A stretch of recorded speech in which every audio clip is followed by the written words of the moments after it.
ეხლა ვასილ მჟავანაძე ვინ იყო საქართველოსთვის, ყველამ კარგად იცით. თუ რამე არსებობს საქართველოში ჰესიდან დაწყებული, მეტროთი დამთავრებული შენობებით, ქალაქებით, თუ ყველაფერი ხიდებით, თუ რა ყველაფერი ვასილ მჟავანაძეს უკავშირდება. და თუ კიდევ არსებობს ჩვენ და გადასახლებული არა ვართ ხრუშოვის მიერ და რო გადავრჩით, ესეც ვასილ მჟავანაძის არის დამსახურება. თუშეთი რო საქართველოს შემადგენლობაშია და კიდევ უამრავი ტერიტორია.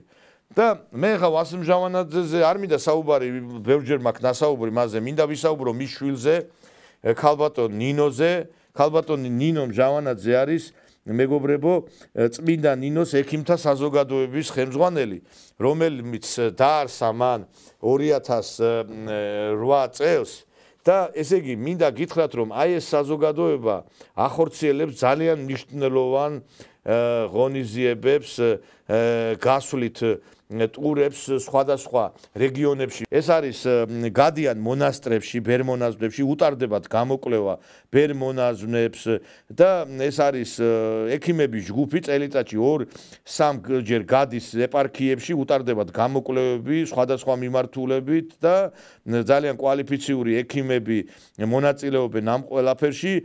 68 მონასტერში იყვნენ აი ეს ექიმების ჯგუფები და ესე იგი კარგად მოგეხსენებათ როგორი რთულია დღეს აი მედიცინის კუთხით. ვიღაცას გონია რომ აი მონაზვნებს და აი ამ სასულიერო პირებს რაღაც დიდი დაფინანსებები აქვს და ისინი უბრალოდ მოკვდავები არიან და ჭირდებათ სამედიცინო დახმარება და ამიტომ ყოველთვის განიცდიან აი ამ კუთხით პრობლემებს და ამიტომ აი ამ წმინდა ნინოს საზოგადოება, რომლის ხელმძღვანელი არის ქალბატონ ნინო, აი ესეთი ორგანიზებულად ყოველთვის ეხმარება და მე მსიამოვნებს ეს და მინდა მადლობა უთხრა ქალბატონ ნინოს. ის არის ეხლა პრინციპში რა გასაკვირია რომ ასეთი სახელოვანი მამის შვილი რომ აი ამ ტრადიციებს აგრძელებდეს და იყოს აი ამ ყველაფრის ავანგარდში. ეს სავსებით ბუნებრივია და ესეც იქნებოდა და ეხლა ხანს აი კიდევ იყვნენ ისინი ჩასულები, მინდა აი წარმოგიდგინოთ ძალიან ამაღელვებული სურათი არის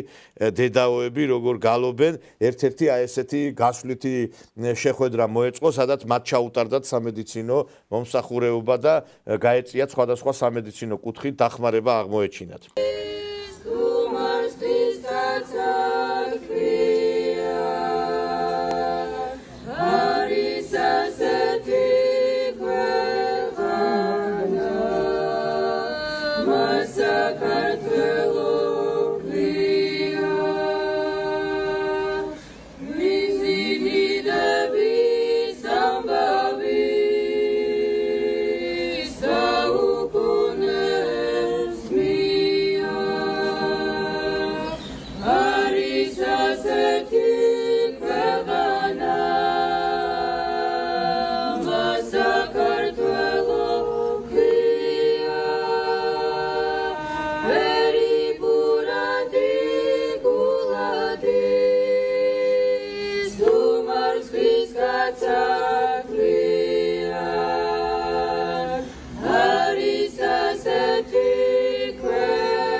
აი ამ ჯგუფს, ექიმების ჯგუფს არანაირი დაფინანსება არც თავრობიდან, არც ბიზნესიდან არ აქვს, თვითონ კრიბავენ ფულს ეს ექიმები, ეს წმინდა ნინოს საზოგადოება და მიდის და აი ეხლა ხედავთ თქვენ როგორ თვალი იქნება, ყური იქნება, სხვადასხვა ასევე გამოკვლევები იქნება, როგორ შეიძლება ჩვენს მონაზვნებს ჩვენ ბერ-მონაზვნებს აი უტარდებათ აი ერთ-ერთი ასეთი გასვლითი შეხვედრა და ეს უტარდება სისტემატურად და მე მადლობა მინდა უთხრა და აი ეხლა აი ესეთ რაღაცეებზე უნდა გაკეთდეს წესით სიუჟეტები, გადაცემები და არა ბოდიში და 9ჯერ და 10ჯერ გათხოვილ ქალებზე.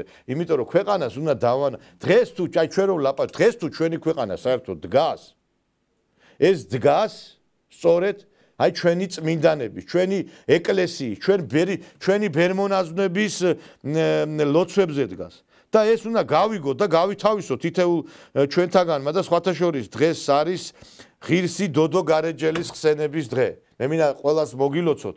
ეხლა ერთი ჟურნალისტი ვით მომივიდა ეს ბოლოს გავაკეთე ეს მილოცვა, მაგრამ მინდა მოგილოცოთ ეს დღე და ჩვენ რატომღაც დავით გარეჯი დაგვავიწყდა სხვათა შორის ამ ხელისუფლებამ არჩევნები ერთ-ერთი მოიგო სწორედ ამ გარეჯის თემით. და ეს გარეჯი არავის აღარ ახსოვს ამ ქვეყნად საერთოდ.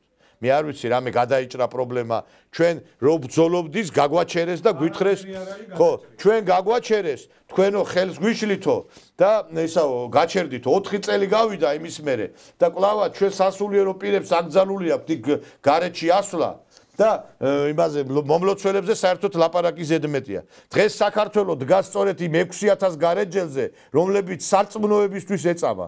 დღეს საქართველოს დგას იმ 100000 მოწამეზე, რომლებიც ქრისტიანობისთვის ეწავა. აი ზოგჯერ რო დავსვამთ კითხვა, კაცო, ამდენი მოღალატე, ამდენი გამყიდველი, ამდენი ვერაგი, რომ არის ჩვენ ისტორიაში როგორ მოვედით აქამდე? აი ამ წმინდანების ხარჯზე მოვედით. აი ამ წმინდანების ხარჯზე მოვედით და აი ამ მადლობა რომ ამ გზას აგზელებენ ჩვენი დღევანდელი აი ეს ბერმონაზდები ჩვენი ეკლესია რომლებსაც უტევენ ყველა მხრიდან მე მადლობას ვეუბნები ყველა მათგანს თითოეულ სასულიერო პირს გულში ვიკრავ სიყვარულით და მე თითოეული მათგანი მიყვარს და რატომღაც გამადიდებელი შუშებით უყურებენ მათ თითქოს ეს ადამიანები ჩვეულებრივი მოკვდავები არ იყვნენ უფლის გარდა ყველა არის ცოდვილი და ყველა შეიძლება შეცდომა მოუვიდეს, მაგრამ არ შეიძლება ეკლესიაზე შეტევები. და კიდევ ერთხელ ვიმეორებ, დიდი მადლობა ქალბატონო ნინო, რომ თქვენ საერთოდ არსებობთ. მე ნინო მჟავანაძეზე მაქვს ლაპარაკი, არის ეს ადამიანი მართლაც ღვთის, აი ადამიანი, რომელიც სიკეთის განსახიერებაა და მხოლოდ სიკეთეს აკეთებს და შეუძლებელია ვასილ მჟავანაძის შვილი რომ სხვანაირი ყოფილიყო, მაგრამ მე ბევრი ადამიანის შვილი ვიცი, რომელმაც სამწუხაროდ მამის გზა და მამის კვალი სხვა რამეზე გაცვალა. მე მადლობა ვეუბნები ქალბატონ ნინოს და აი ეს ასეთ ადამიანებზე უნდა გაკეთდეს გადაცემები. და კიდე სხვა ადამიანებზე.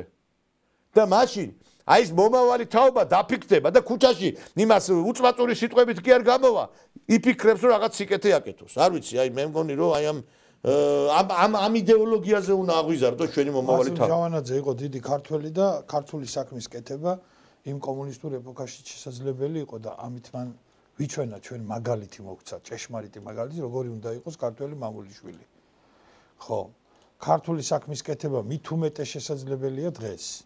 ნინო მჟავანაძეს მე მესამე მეოთხე კლასელი ვიყავი, აი იქიდან ვიცნობ, შესანიშნავი ადამიანი იყო და არის და როდესაც საქველმოქმედო ამბებს ხედავ, მახსენდება ჩვენი დიდი წინაპრის ნათქვამი: "ჰოი დედანო, მარად ნეტარნო კურთხევა თქვენ და კვილსახსოვარნო